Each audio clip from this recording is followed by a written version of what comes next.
You have the Bermuda Triangle, the Alaskan Triangle, all these places that have high strangeness. Planes have disappeared, people have disappeared, but they also have Bigfoot that's associated with those spots. The night was thick with the weight of the unknown. The Alaskan Triangle, a place notorious for its mysteries, held its usual eerie silence as Ronny LeBlanc prepared for another night in the wilderness. The forest around him was dense, the air cool and crisp, and every rustle in the underbrush seemed amplified in the stillness. With a quick glance at the gear he had meticulously set up, Ronny felt a mixture of anticipation and dread. His trail cams, equipped with bear bells, were strategically placed to monitor any unusual activity in the area. Everything seemed ready, everything seemed set. But as he stood there, Ronny couldn't shake the feeling that something was wrong. His instincts, honed from years of investigation and research, were on high alert. There was a growing sense of unease that he couldn't quite put his finger on. The place felt alive, but not in a way he had ever experienced before. It was as if the very land around him was watching, waiting. He hesitated, contemplating his next move, torn between wanting to capture something extraordinary and the overwhelming desire to leave the strange and unnerving place behind. I want something to happen, Ronny thought, but only half-heartedly. But part of me wants me to get the hell out of this place tonight. This internal battle was all too familiar for those who sought the unknown, particularly in areas like the Alaskan Triangle, where stories of strange creatures, unexplainable phenomena, and eerie encounters were commonplace. There are multiple things that are lining up here.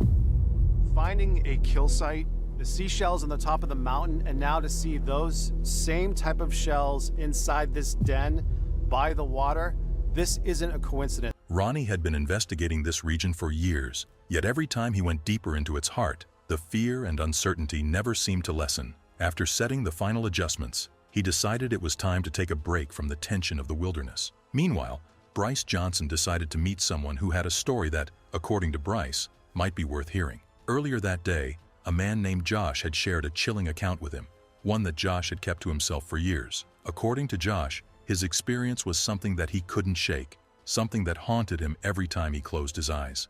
Meeting Josh at the bar. As Bryce entered the bar, he spotted Josh sitting alone at a corner table, a drink in hand. The man looked unsettled, his eyes darting around the room nervously, as though he could still feel the presence of whatever had plagued him during his terrifying experience. Bryce approached the table, offering a reassuring smile, and took a seat across from him. "Well, Josh, man, I appreciate you speaking with me," Bryce began, his voice low and calm. "I understand you have a Bigfoot story you'd be willing to share with me?" Josh's face tightened, a flicker of hesitation crossing his features, before he nodded slowly. His hands trembled slightly as he placed his drink down and leaned in, lowering his voice as though the story he was about to tell. Turned around and there was probably this 9-foot creature, and he was gray. And then I realized it was Kustakov. How close were you? He was like this close to me, face to face.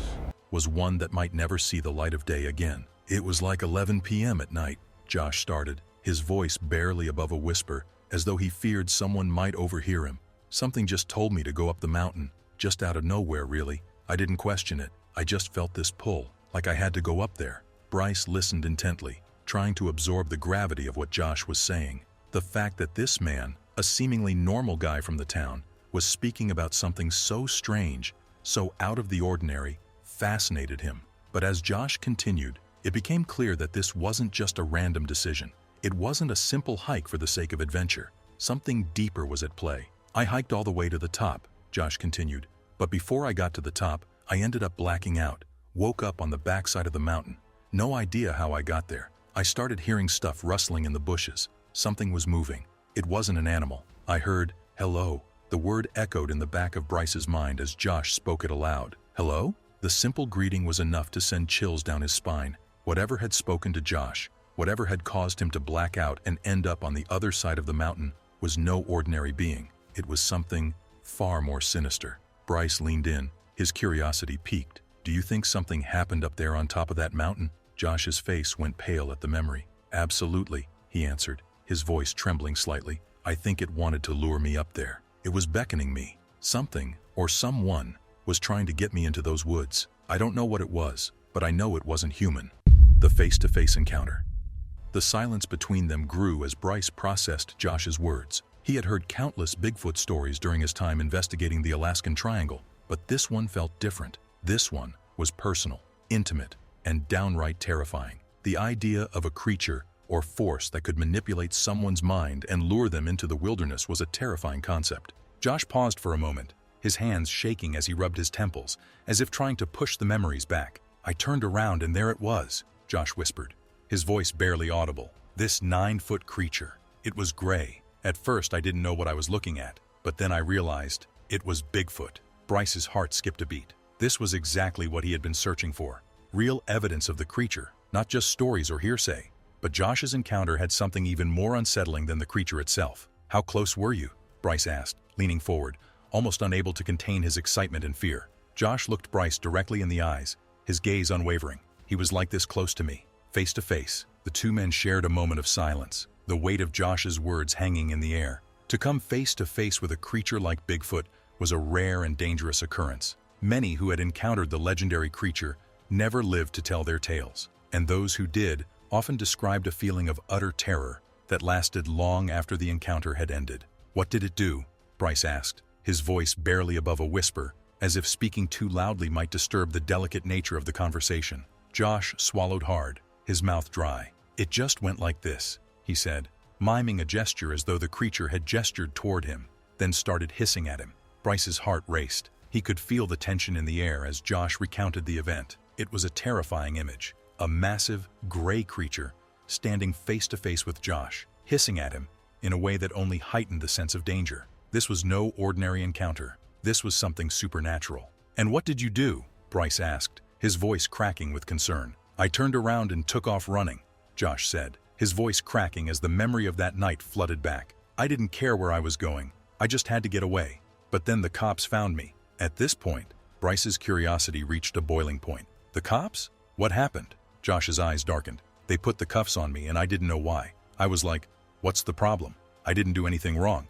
But the cop, he looked at me and there was something wrong with me. He said I had no color in my eyes. No color at all." He dropped his flashlight, pulled his gun out, and started shaking like a leaf. Bryce was silent for a moment. He could feel the tension mounting in the room. Whatever had happened to Josh that night, whatever he had experienced, was something beyond comprehension. It wasn't just the creature that had shaken him. It was the aftermath, the psychological toll that such an encounter had taken on him. The aftermath of the encounter. "Ever since that day," Josh continued, his voice barely above a whisper, "I haven't felt the same. There's something off about me now. Something changed." Bryce sat back in his chair, his mind racing with the implications of Josh's story. Could the creatures in the Alaskan Triangle have the ability to affect the human mind? Could they influence thoughts, feelings, and perceptions? The more Bryce thought about it, the more he realized that the truth behind these mysterious creatures was far more complicated than he had ever imagined. "Do you think these creatures have the ability to affect our minds?" Bryce asked, his voice steady but laced with disbelief. "Can they get inside our heads?" Josh nodded solemnly. "Absolutely," he said without hesitation. "They're capable of just about anything." Bryce couldn't help but wonder if Josh's encounter was a warning. A warning that whatever was lurking in the Alaskan Triangle was far more dangerous than anyone could have imagined. Growing unease. The conversation with Josh had left Bryce with more questions than answers. As he left the bar, his mind raced with the implications of what Josh had shared. Could these creatures truly have the power to influence the human mind, to warp reality and perception, to the point where people like Josh experienced physical and psychological trauma? The idea that something so terrifying could exist right in the wilderness of Alaska was unsettling to Bryce, but it only deepened his resolve to uncover the truth. Meanwhile, as Ronny walked back to his camp, the chill of the night air pressed against him. The dense trees loomed on either side, their twisted branches reaching out like skeletal arms, and the quiet was deafening. It felt as if the forest was holding its breath, waiting for something to happen. Every step Ronny took seemed amplified in the silence. The faint rustle of leaves, the distant cry of a wolf, the whisper of the wind, they all felt like ominous signals in the dark. The trail cams were still in place, and the bear bells were set up just as he had left them. Despite the deep unease creeping over him,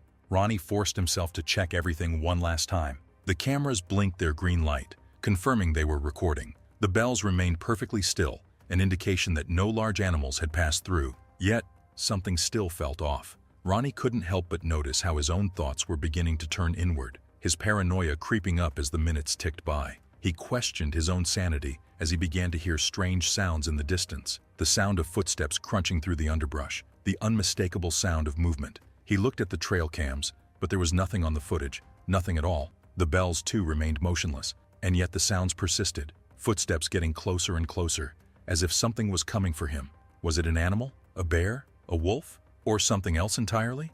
Ronny tried to push the thoughts from his mind, but they clung to him like a shadow. His instincts screamed at him to be vigilant, to stay alert, to trust the hairs standing on the back of his neck. The paranoia sets in. As Ronny sat in his camp, his mind began to play tricks on him. The silence around him, which had once been so familiar and peaceful, now felt suffocating. He couldn't shake the feeling that he was being watched. It was as though the trees themselves were observing him, every movement of the leaves whispering secrets he couldn't understand. His breath quickened, and his pulse raced as he struggled to push aside the growing sense of dread. The rustling in the bushes continued. It was faint, but it was there. Every time Ronny listened carefully, the sounds grew louder, more pronounced. Someone, or something, was definitely out there. But why hadn't the trail cams picked up on it?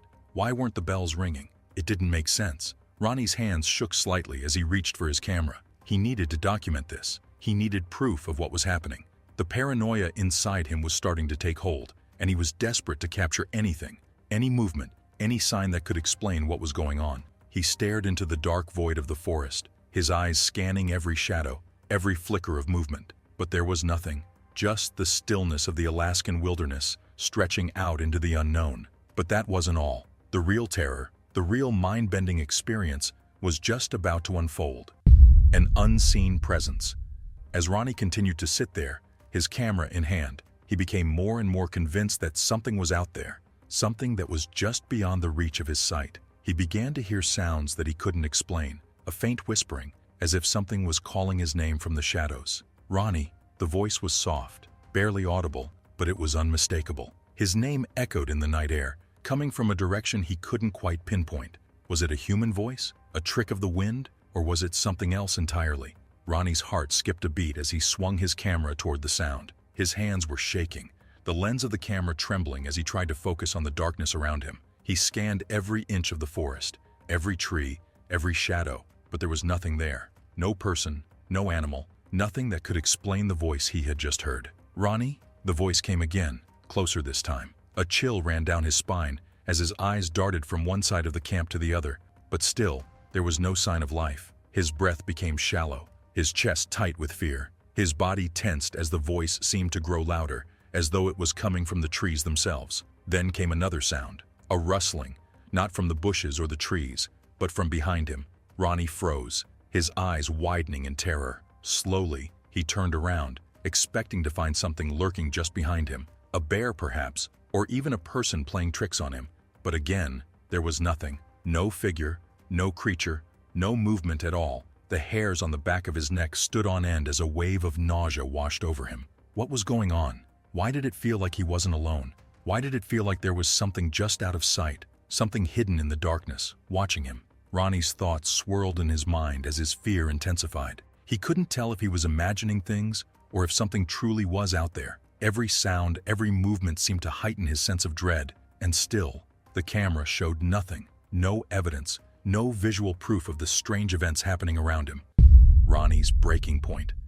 The tension in the air was palpable. The forest around Ronny had shifted from a place of natural beauty to something far more sinister, a living, breathing entity that seemed to pulse with an unsettling energy. His nerves were frayed, his body tense, and his mind was racing, filled with a whirlwind of questions that had no answers. The rustling, the voice, the oppressive silence, it all felt like something was on the verge of breaking through, something just beyond the veil of what he could see, hear, or even understand. His instincts screamed at him to leave, to abandon the investigation and head back to safety. But Ronny couldn't bring himself to do it. He couldn't leave without some sort of proof, some form of evidence that would validate everything he had come here to uncover. The unknown was a powerful force, and it had a grip on him that he couldn't shake. Every sound, every whisper, every movement in the forest now felt amplified, like it was an omen, a prelude to something far darker. The faintest breeze made the trees creak, and the shadows seemed to twist and stretch, casting long, unnerving shapes across the forest floor. His camera was his only tether to reality, and even though he was uncertain about what he was recording, he knew he had to keep documenting. As the night deepened, the unease in Ronny's chest grew stronger. The fear that had been steadily building now consumed him. He was terrified, But he didn't know exactly what he was afraid of. Was it the creatures of the Alaskan Triangle? Was it the strange influence that had affected Josh, that had warped his mind and left him shaken to the core? Or was it something more, something intangible, something beyond comprehension? A terrifying revelation? In that silence, something shifted in Ronny. The fear that had been building inside him, the fear of the unknown, the terror of what he couldn't see, was now replaced with something else. He had experienced enough in his career to know that there were forces at work in the Alaskan Triangle that defied explanation. Forces that manipulated minds, distorted reality, and blurred the lines between the known and the unknown. But now, standing in the midst of it all, Ronny understood something on a deeper level. This wasn't just an investigation. This wasn't just about uncovering the truth. This was something personal. The Alaskan Triangle had a hold on him now, just as it had on Josh, just as it had on everyone who had ever went too far into its depths. It was a force that didn't just show itself. It seeped into the mind, twisted perceptions, and played with the very fabric of reality. The weight of that realization hit Ronny like a freight train. He had come here searching for answers, for proof. But what if the real truth was something far more unsettling? What if the truth was that there was no escape from the Alaskan Triangle, that whatever inhabited this place didn't just live in the woods, but lived inside the minds of those who sought it out? Ronny! The voice came again, this time louder, more insistent, as if it were coming from inside his own head. And then, in a flash, it all clicked. The voice, the rustling, the whispers, the sensation of being watched, it was all connected. It wasn't the forest that was alive, it was the force behind it, the presence that had haunted Josh and now Ronny. It was something that had the ability to manipulate the mind, to invade it, to blur the lines between reality and illusion. Ronny stumbled backward, his breath coming in short gasps. The fear was overwhelming now, a physical sensation that gripped his chest. He couldn't stay here any longer. He had to leave. But the realization that there was no escape, that whatever force was in the Alaskan Triangle had already gotten to him, was almost too much to bear. As Ronny made his way through the forest, every rustle, every snap of a twig sent him into a panic. His mind was playing tricks on him, and he couldn't tell if what he was hearing was real or just a product of his own fear. The trail was unclear, the darkness enveloping him like a shroud. Each step seemed to echo in his ears, as though the very ground beneath him was conspiring to hold him in place. The forest stretched out endlessly, the path ahead indistinguishable from the darkness surrounding him. But Ronny kept moving, driven by one thought: escape. He had to leave the Alaskan Triangle, and he had to do it before whatever haunted this place fully claimed him, before it infiltrated his mind as it had with Josh. His heart was pounding in his chest, and for a moment, Ronny thought he might collapse. The exertion of running, combined with the suffocating fear, was overwhelming. But still, he pressed on. Finally, after what felt like an eternity of scrambling through the underbrush, Ronny came across a more familiar part of the trail. The faint glow of distant lights marked the end of the wilderness, the edge of the forest. He could feel the cold night air on his skin as he pushed through the final stretch, his mind still swirling with fear and confusion.